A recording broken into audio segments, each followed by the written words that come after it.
And we have got some wonderful guests for you tonight. Wonderful thing about WiCyS is we have broad reach and we have a lot of industry support. And tonight we have recruiters and also a CISO who are very big supporters of not only Australian Women in Security Network, but also WiCyS, and constantly contribute to the promotion of women in cybersecurity. So we're very excited to have them tonight. First up, I'd like to introduce you to Jasmine McCrudden. Jasmine's a cybersecurity specialist in recruitment. She has a background herself in cybersecurity, and she's leading the cybersecurity practice at Sustain Group, coming from a unique background in cybersecurity sales and leadership. And this expertise has allowed her to qualify and speak to top niche cybersecurity talent for her clients that are looking to build stronger, more resilient teams across Australia. And she's defending the digital world one hire at a time. Yes, I agree. And we've got Carl, who's the Associate Director at Sustain Recruitment. Carl comes with 10 years of experience in recruitment across London and Sydney.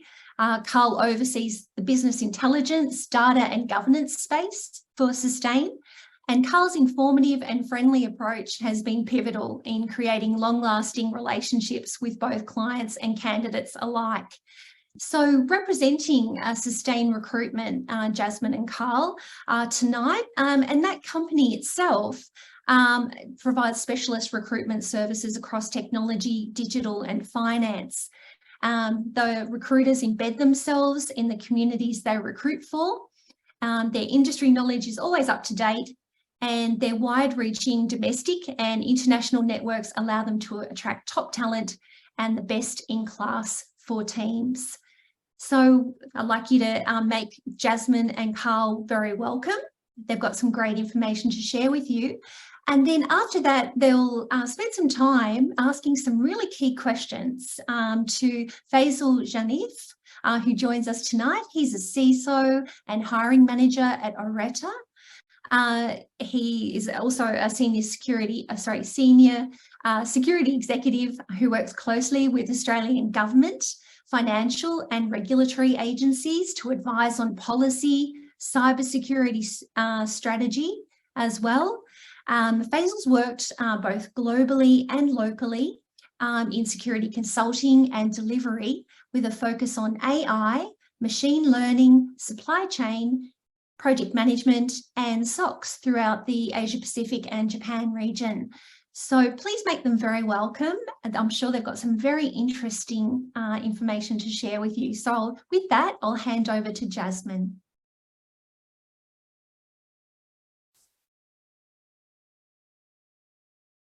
Hello, everyone. I'm just sharing my screen. Give me a moment.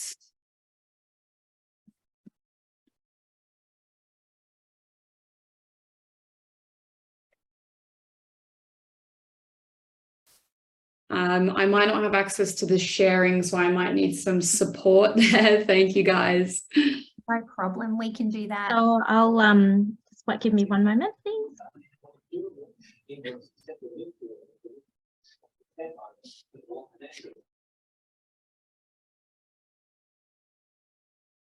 Jasmine, you do have access.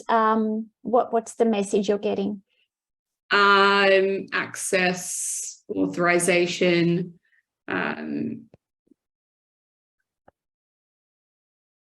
Yeah, I've just reset it. Do you want to try again? Thank you.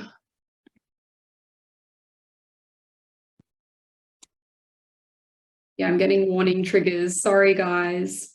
No worries. I'll just share my screen. Yeah, whilst that's happening in the background, I'll just give a quick introduction. Hello, everyone, and thank you, Fiona, for the beautiful introduction. And yeah, essentially about me, I lead the cybersecurity recruitment capability here at Sustain, and I come from a unique background in leadership, cyber and tech sales. I very much enjoy recruiting in this space, and I'm excited to be a part of a constantly evolving and growing industry. Side note, I'm also a soccer player on Sundays, and my happy place is out in the wild. I'll also introduce Carl. Yeah, do you want to give us an introduction to who you are? Yeah, of course. No, hi everyone, and yeah, thanks for having us, guys. Yeah, today I'm here mainly as Jasmine's assistant, so I'll be giving little snippets of information. But yeah, my background, as Fiona mentioned, I've been recruiting for over 10 years, and predominantly in the data and sort of governance space, and have a lot of crossover and work really closely with Jazz. So yeah, I'll be here to help out answer any sort of more generic recruitment questions and give advice around interviewing and sort of general market insights, whilst yeah, Jasmine gives that more cyber-centric information for you guys. Thank you. So the world is changing, and the digital revolution has increased our need for cybersecurity. Data breaches, hacking, ransomware, extortion, and phishing attacks are common offences from which individuals, organisations, and government need protection. So today we're here to provide a snapshot on what the cybersecurity landscape looks like, tips on how to break into the industry, and how to level up your cyber career. We'll also be interviewing the Chief Information Security Officer, which we're very glad to have on today, and they'll be looking at what they look for when hiring, and at the end we'll have enough time for Q&A. So we'll jump into that slide. So yeah, we're going to be talking about the current market. So I guess we'll start off with an interesting stat. So according to AusCyber and the Cybersecurity Connect recent article, the industry is expected to reach 30.45 billion by 2024. And with that, there'll be 1,700 additional cybersecurity workers needed to meet the demand by 2026. Job postings have recently significantly become a lot larger in recent years, but the supply of qualified cybersecurity professionals is still not meeting the demand. So great news for all of you watchers who are looking to break into the industry. We looked into LinkedIn insights on all the jobs on the rise in 2023. So across Australia, we saw 25 of the top growing roles. Cybersecurity analysts come in and rank 11th, and coming in at 22nd is the cybersecurity engineers. So great news for cybersecurity professionals. And for those who are wondering, a technical program manager has ranked number 1. So we'll talk about the soft skills. The cybersecurity industry, as mentioned, is constantly evolving. So in order to succeed, you need both a combination of technical and soft skills. So I thought it'd be best to run over some of the most in-demand soft skills hiring managers are looking for. So we're consistently hearing people are needing to have the right attitude. So I'll go into this a little bit further later on, because I know there's a lot of questions around that, but we also hear a lot about needing teamwork, collaboration, critical thinking, problem solving, interest in continuous learning, and keeping up to date with cybersecurity trends, along with good communication skills and curiosity in the space. Now, I know it all seems quite straightforward, but having the ability to present this in an interview setting can be challenging for some. On top of the nerves, having the ability to showcase this all within 30 to 60 minutes only gives you a small window. Technical skills. Now, this varies depending on the role, and as you go into the more senior level roles, you are needing more specific technical capability. So for people breaking into the industry, it's good to understand what sort of basic technical skills people are looking for. So definitely having experience or understanding operating system environments and architectures like Windows, Mac, Linux, etc. A solid understanding of network concepts and firewalls, cloud computing knowledge, and a solid understanding of industry tools, software services, and methodologies. Look, I could be here forever, but that's just to sort of kick off your career. And my favorite part about the industry is the benefits of working in cybersecurity. Now, there's a massive and high demand, which will always give cybersecurity professionals job security. There's always a lot of competitive salaries, which are increasing year on year.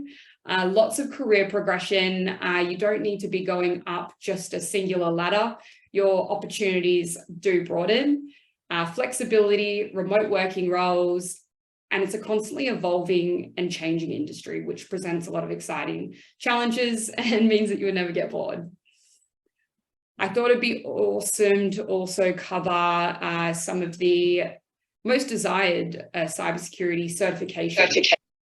And the first one I'm going to cover is the CISSP, which is the Certified Information System Security Professional. This is a big one. It's the most highly regarded certification in the industry, and it recognizes that you can design, implement, and manage best-in-class cybersecurity programs. The testing and certification for the CISSP is run by the ISP2. It is internationally recognized, and you will need to have 5 or more years of working experience within the domain in order to be eligible to sit the exam. We've also seen the CISM certification listed a lot. So that stands for the Certified Information Security Manager. It's a certification for advanced IT professionals who want to demonstrate that they can develop and manage an InfoSec program at an enterprise level. Again, needing a minimum of 5-year professional information security management work experience in order to apply.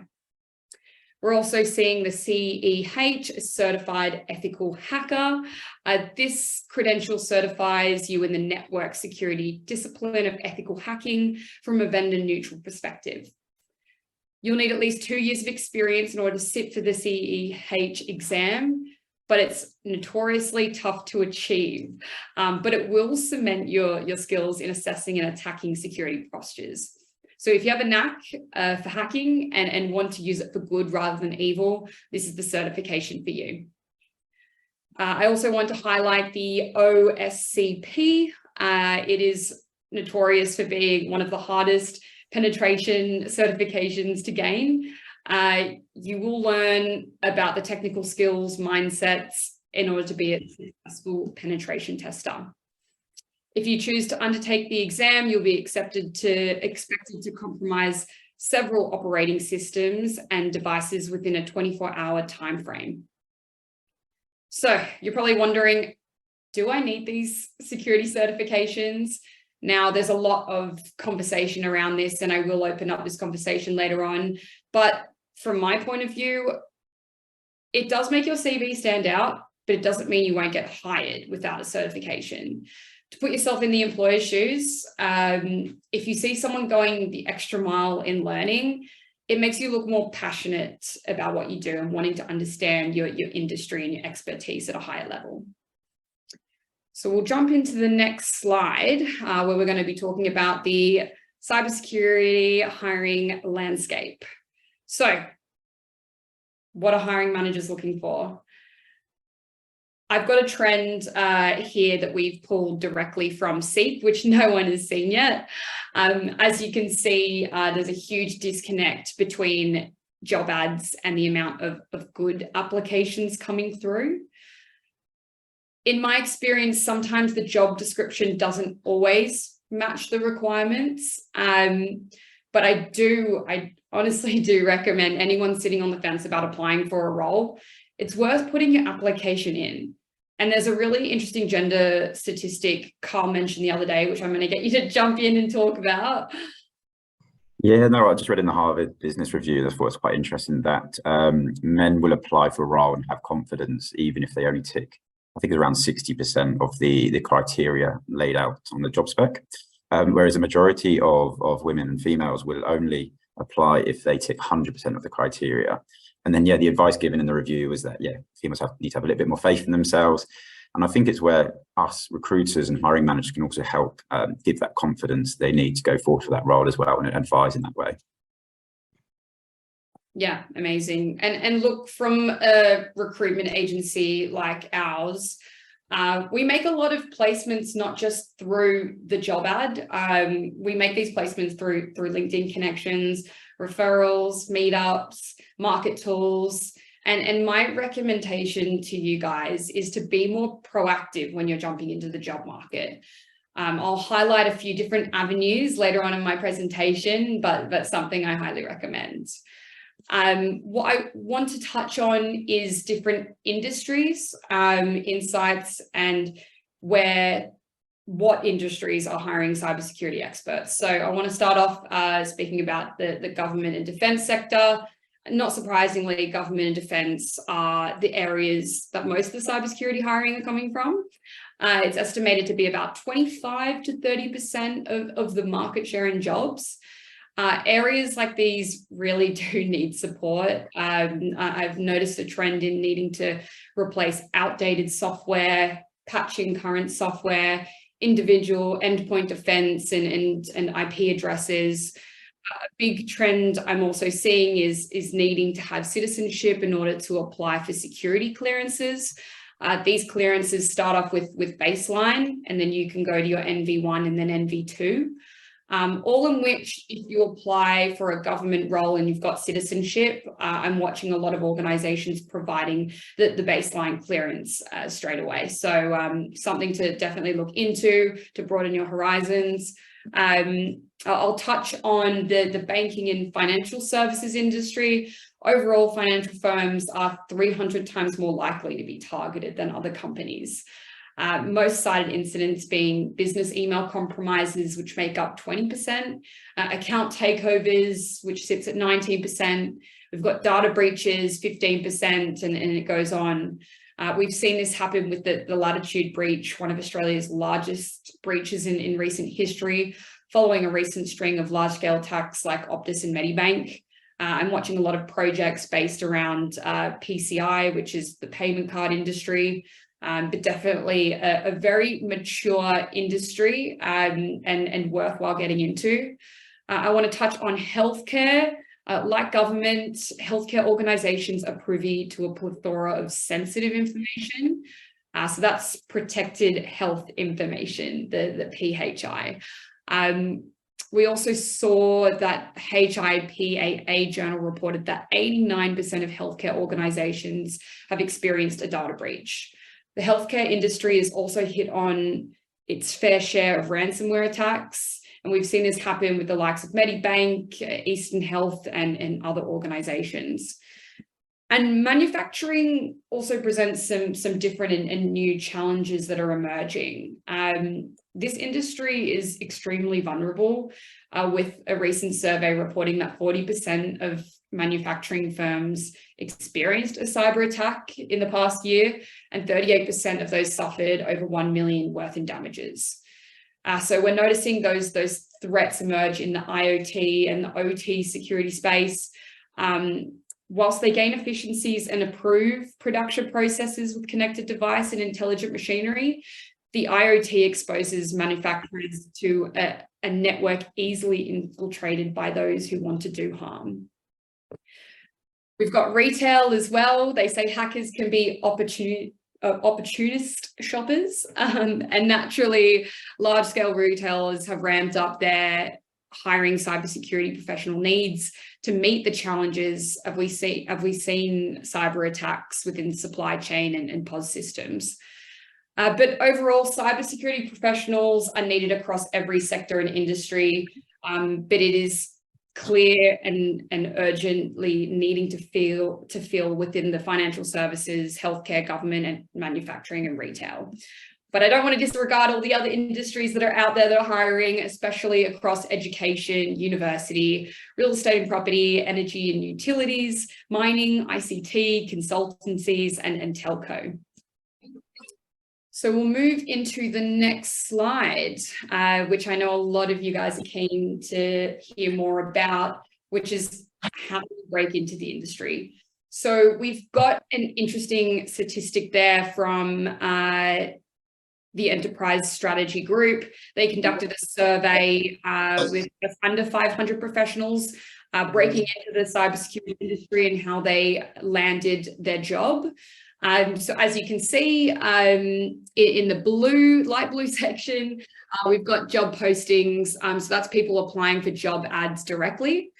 in comparison to a large percentage from networking and industry contacts, which I will open up the conversation around that shortly. And we sit in that little navy blue section, which is still quite a large percentage. So things to think about when you are looking to get your next job in cybersecurity. I want to touch on the fact that first impressions are key. According to Indeed this year, employers are only looking at a CV for 7 seconds before they decide whether they want to learn more about the candidate. So I just wanted to run over a few simple tips. Formatting, most importantly, really breaking down your skills, both soft and technical, your education, and sort of layering your experience. Now, when it comes to experience, don't leave any gaps. If you've left a year without any work, explain what you did, whether that's additional studies or took a travel break. We don't want the employer assuming you were in jail. So definitely leave some information there. Key achievements, a super important one that I know hiring managers look for. So employers want to see what success you've had in your previous roles. Successful teams hire successful candidates. And most importantly, keywords. With the demand in some roles at the moment, applications on average, we're seeing like 200. It can be a lot more than that. So to put into perspective, sometimes your CV goes into a generator where they're making shortlists faster based on keywords from the job ad. So talking about key tech like Active Directory or cloud providers like AWS and Azure, definitely highly recommend. And please don't submit a 20-page CV. Remember, you've got to be captivating in those 7 seconds. So I recommend anywhere from that 2 to 4 pages, ideally, of experience. And I just wanted to touch on less than 3% of jobs in cybersecurity at entry level. And these are pure entry level roles that don't require commercial cybersecurity experience. Companies are understaffed and under pressure, meaning that teams can't bring in people with no experience. They need to bring in people that can come in and get the job done. Not saying that this is the right way, but just something to think about. And I know you're probably thinking, how am I supposed to break into the industry then? It's easy to feel overwhelmed. Fear not, there are many ways to break in. So many people in cybersecurity didn't start out in cyber. You'll find that out. They worked in IT, or their jobs have evolved to where they are today. In today's modern cyber world, I'm seeing people start their journey in roles like systems administration, desktop support, developer roles, engineering across infrastructure or data. However, what I've noticed a lot of hiring managers are looking for at that sort of junior capacity is anyone coming from that strong networking background is hugely advantageous. So continuous discussions I've had with management around hiring entry-level people is that once they start their first day, especially in a large enterprise environment, these people don't know where to start. And there's a big difference between practical knowledge from the studies at university to real world working environments. So I've got a few programs and courses I would recommend. There's one at TAFE, IAT. They've got some really good introductory courses offered at $0 at the moment. I actually had one of my data engineering friends who's actually on this presentation I saw. I encouraged him to step into a cyber role. He actually got an offer and he accepted it. And I got some feedback on a TAFE course that I recommended him to do, which is on that one I just mentioned. He said it was an introductory course, probably aimed at people with no experience. At times I felt like I was doing a compliance training session for an employer. But with that said, there was many good pieces of trivia in each unit that helped fill the gaps I didn't know. The vulnerability unit was the most informative one for me, so highly recommend. There's also other organizations like the Cyber Revolution that helps you get job ready so you can hit the ground running on your first day. They're actually also known as Australia's only dedicated cybersecurity training and then placement company. So take a look into that. Now, certifications starting out, coming into the industry, I've got a few I wanted to run past you guys. So we've got the CompTIA A+. This certification is one for entry-level people looking to get a general introduction into the IT industry. On completion, individuals will be qualified to solve basic networking, operating, security, and devices. This certification will allow you to step into roles like a service desk analyst, technical support specialist, associate network engineer, or a great stepping stone into a specific cybersecurity role. I also recommend Microsoft certifications, especially the one in security, compliance, and identity. This certification recognizes numerous cybersecurity topics, including Microsoft 365 and Azure. It also recognizes general IT knowledge or work experience with familiar cloud and networking computing concepts. To achieve this certification, you must pass a single exam, which costs $99. There's also an ISACA Cybersecurity Fundamentals Cert designed for IT professionals who want to help prevent and avoid network security threats and vulnerabilities. It's designed for an entry niche level role. The certification covers 4 cybersecurity related domains like the threat landscape, information security fundamentals, securing access, and security operations and response. I also might touch on one more, which is the GIAC. It's more toward system administrators, managers, and information security officers who need a solid overview of computer networks, security policies, incident response, and cryptographic principles. They say this one's more challenging than the CompTIA Security Plus exam.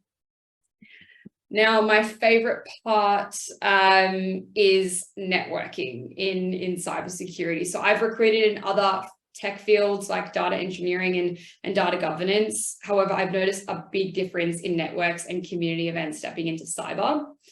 The reference, it's not what you know, who you knows applies. Not entirely, but you can see what I mean. About 38% of networking and industry contacts make up the bulk of how cybersecurity professionals found their jobs, as you can see in the diagram there. Some networking events that I recommend, the WiCyS one, which you guys are all supporting today. Earlier this year, I actually attended one in Sydney CBD, where a bunch of amazing women got together over coffee to talk about trends, insights, knowledge sharing. It was super informative, and there's some great events coming up, so stay tuned. You've also got the AWSN, Australian Women in Security Network, who have monthly, if not bi-weekly events across Australia. I recently supported one of their talks around ChatGPT and the cybersecurity risks at the AIG office in Sydney, where there were some networking drinks held after. Again, once you've signed up to WiCyS and AWS, you'll get access to these free events. We've also seen the B-Sides event, a renowned information security conference that serves a gathering point for the InfoSec community, fostering connections with like-minded professionals. Started not too long ago in 2019. And they've got different events at different cities, but it's a one-day event showcasing presentations encompassing both offensive and defensive aspects of InfoSec, a strong emphasis on networking and collaboration, and facilitating meaningful interactions amongst the community. We've also got the ASA events, the Australian Information Security Association. Faisal, I'm sure, can touch on this further because he actually sits on the board for this one, so he can share some great insights. I recently went to an event with Carl, who won a Nintendo Switch. What were your thoughts on the event, Carl? No, other than winning the Nintendo Switch, it was no, very informative, very interesting. Learned a lot around sort of how the cyber industry is going to potentially have to tackle AI and machine learning in the future. And yeah, some really, really interesting speakers. Definitely recommend getting there if you can in the future. Yeah, that's what I thought as well. But yeah, they also do branch events, cyber conferences that allow you to network with practitioners and understanding how to manage current threats and identify and prepare for emerging challenges. They've got interactive workshops, different sessions, and another opportunity to network with experts in the field. I also recommend jumping on meetup.com. There's some really awesome, smaller, more personalized cybersecurity events. I went to a really exciting Christmas party last year. The one thing I've learned about being in a room full of cyber people you don't know is that everyone is pretty friendly and welcoming to newcomers. The more networked you are, the further you will get. So we'll jump into the next slide about interview readiness.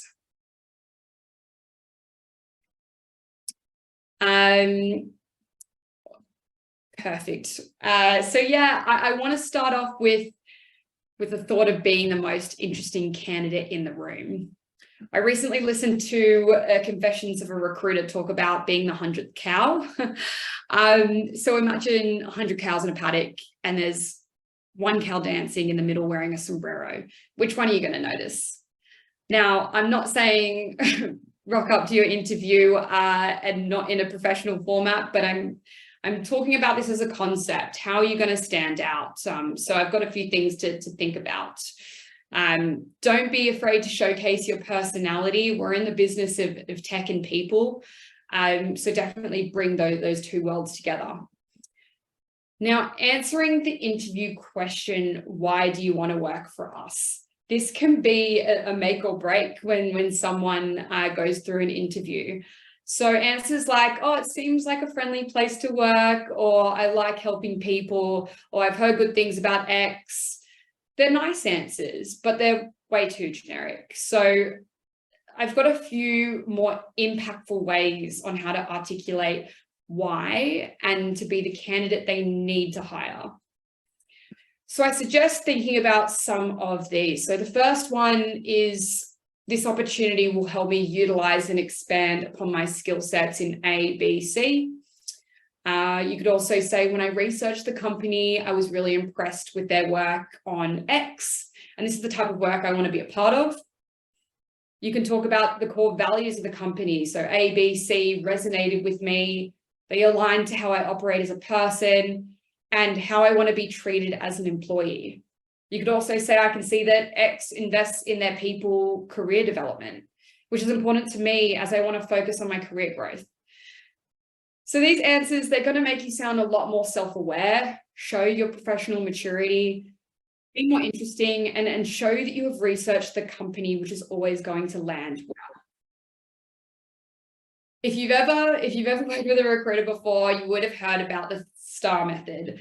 I'm going to get Carl to jump in and talk about his perspective on this one. He taught me everything I need to know in this space, so I'll let you take over. Yeah, the STAR method is just a really good method to utilize to basically stop you from rambling. I think rambling is one sure way to put off that interviewer. So it's to help yourself articulate your response to the question and give it a bit of structure around your answer. So I'm sure a lot of you have heard of this already, but STAR stands for situation, task, action, and result. And what I mean by that is you will then formulate your answer around, okay, cool, this is the situation that I was set. Then this is the task that I put in place for myself. This is the action we took to get to what the result is, and then you give that result. So it just really helps you keep those answers very concise when answering those questions, and yeah, helps you stop you from rambling as well. But one other thing that's really important to take into account when doing these sort of interviews and answering these questions is the psychology around positive language. Using kind of negative language like that, I haven't, or I can't, or I don't. Those negative language will then get into the interviewer's minds, and it can leave negative feelings for you as the interviewers. So my recommendation is always trying to interchange those negative language with positive language. So even if you haven't had experience in certain technologies, talking to experience in technologies that you have that is transferable. So skills that you have that is transferable. So for example, if you didn't have experience in AWS, but you do in Azure, you can say, look, I understand what AWS is, and I understand similarities between Azure and AWS, and I've got X amount of experience in Azure, and I feel like that is transferable, and I could do this role and pick this up very quickly. So yeah, I think the STAR method and using that positive language and the psychology around positive language will really help you in your answers. Nicely said. We'll jump into a really great tool, which I spoke about at the last WiCyS meetup. It's called the Google Interview Warm-Up Tool. It's a pretty cool AI interview prep tool that captures your interview answers via microphone and provides analytics and insights to your responses to come up with better phrases. Now, you can use this across tech and non-tech roles. My dad used this the other day, and he doesn't work in tech, and he got the job, and he said it really helped.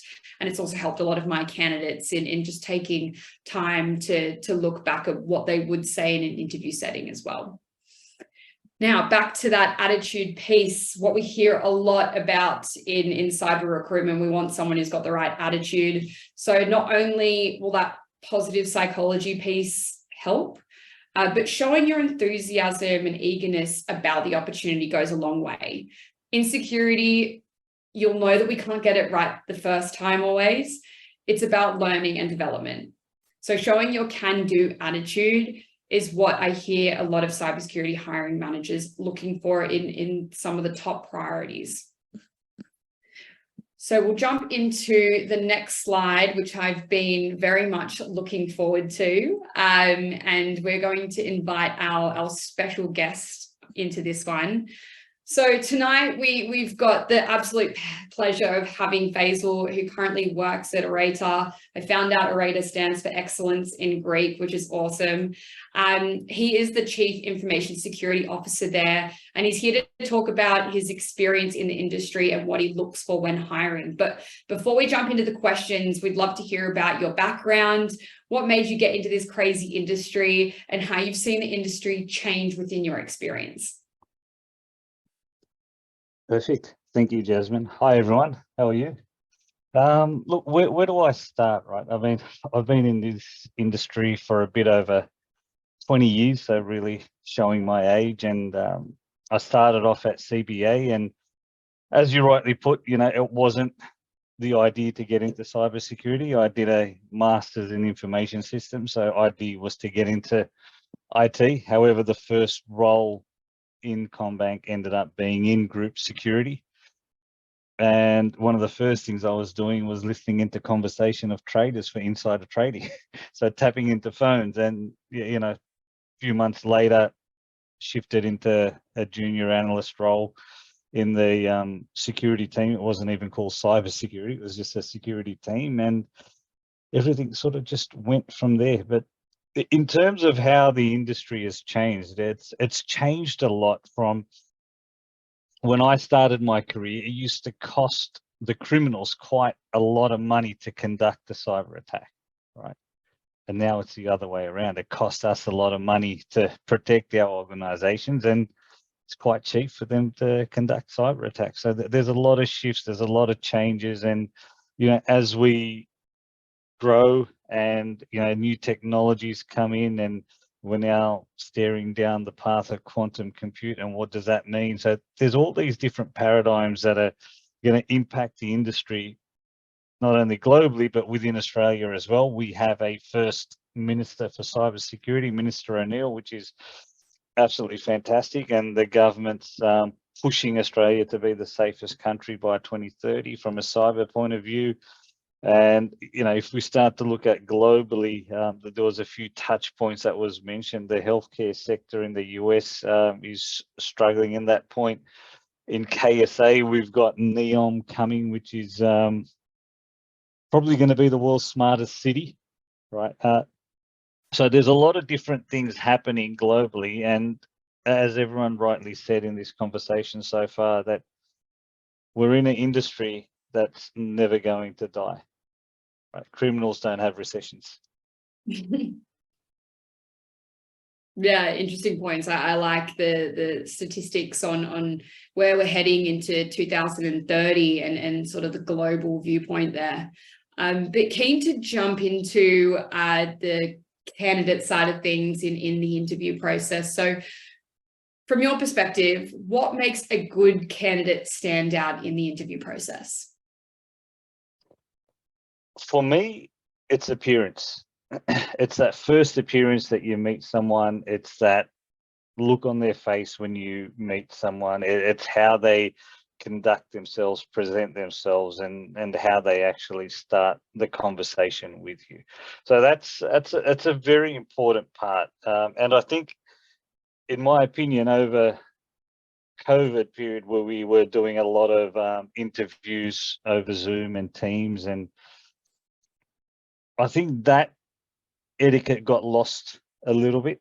Prior to that, all the interviews were face to face, and you'd wear you'd dress up quite smart, in suits. Both males and females would wear nice suits or nice corporate attire, and you'd rock up to interviews in a professional way.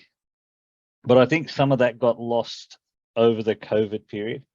But now, like for me, it's very important, right? Because it also identifies how you're going to be presenting yourself when I'm not around. And what I mean by that, so if you're looking for roles in advisory, right, and client-facing roles in security consulting, then you need to present yourself well, because you're going to be client-facing and you're going to be talking to different clients, etc. Right?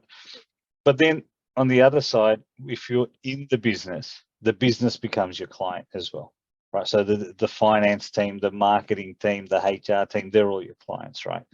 So for me, it's quite important, your appearance and how you present yourself. So you know what they say, you don't get a second chance at a first appearance, right? 100%. And then that kind of ties back to my conversation around, first impressions are key. And at the last ASA event, they spoke about greeting with intent. That's a massive one and makes a big difference. So yeah, thanks for touching on that. What advice would you give someone in preparation for an interview, especially in cybersecurity? One of the key things is research the organization that you're going for the interview with, understand the role that you're applying for, and have a look at the points in the role and how it fits into your key strengths, and look at certain aspects of the role and where you think improvements need to lie within yourself, right? Because no one expects everyone, well, I don't expect everyone that applies for any of the roles that I have to tick every single box and be an expert, right? But what I do look for is people that have made the effort and said, look, I could do these things really well, but the other bits, I'm not that great, but I'm really willing to learn and improve my skills in that, right? So that to me is something that's great. It's something that I really like, and I look forward to people that bring that level of confidence in themselves to say, look, I'm not great at that, right? But I'm happy to work with it. Understanding the organization, because that's the brand you're going to be representing, right? And understanding what that brand means, to you as well, whether you want to represent that brand as well, right? So it's a two-way conversation. It's me trying to figure out whether you're the right fit, and then you trying to figure out, well, is this company and is this manager the right fit for me as well? So it's a bit of a two-way conversation. So one of the key things that I would say when you're preparing for the interview is to make sure you research the organization, understand the JD that's out there, and talk about how your skills align with certain points. And also, the toughest question, how can you improve yourself? Where do your improvements lie, right? No one likes to answer these questions. It's a tough one, but if by looking at these bullet points, you're able to see these are areas that I need improvement in, and you bring that up, that to me says that you've paid a lot of attention and you've really done your research coming into this interview. Fantastic. And on the right attitude, which I know you would surely be looking for, what does the right attitude look like to you? To me, the right attitude would be, you know, there's a number of things, right? So I like to build a team that's very collaborative, right? And what I say to my team is, we have to be in a way where if we're all sitting around a large table anywhere having dinner or drinks or whatever we're doing, no one should be able to come in and say, well, that person is your manager or team leader or your boss, whatever, right? Because you want to build a very collaborative team, right? Everyone's ideas matter, and everyone should have the confidence to be able to put their opinions forward, right?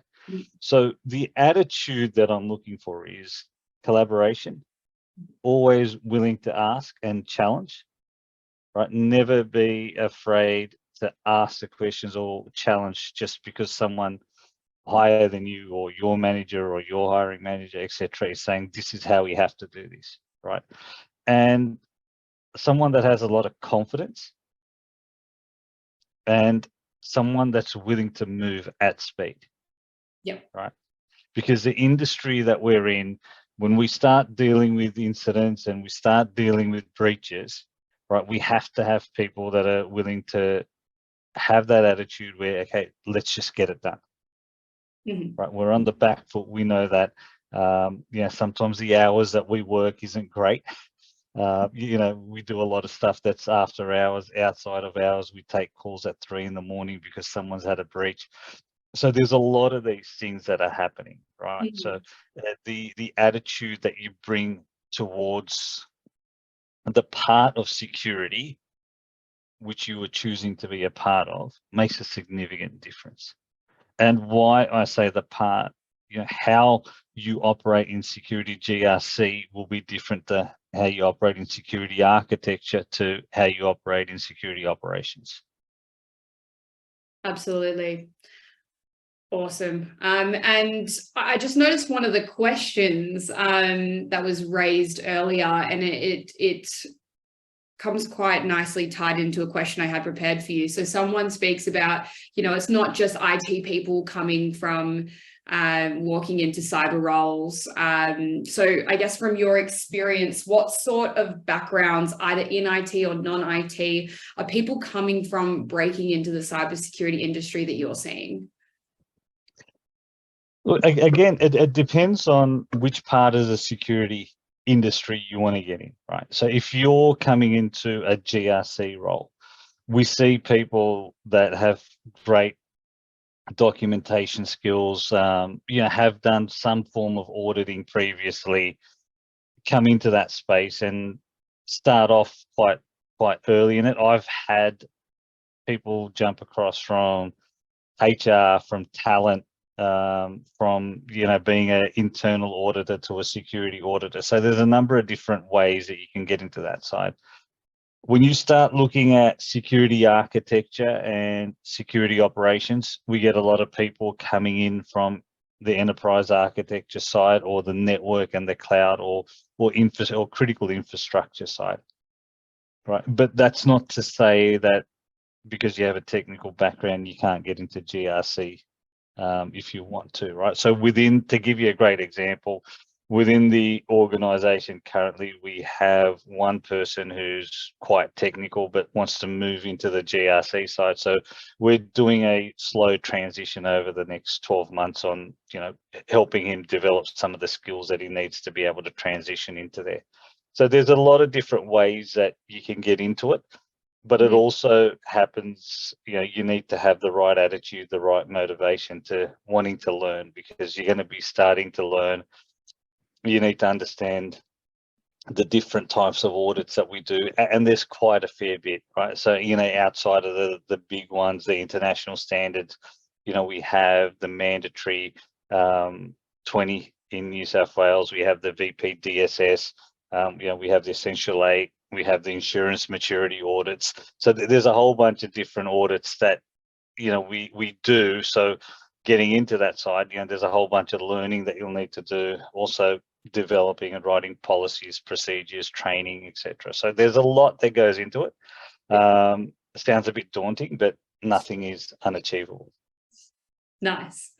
And one final question. I'm keen to understand what your viewpoint on certifications in the industry are. Do you think people need them? Do you look for them on a CV? This is a really tough one, and you know, I've got a lot of friends that are CISOs, and this is one that we talk about a fair bit. And there's been a significant change that we've seen, and that is a lot of people having fake certifications, right? And we have come across quite a number of people that have that, and we've seen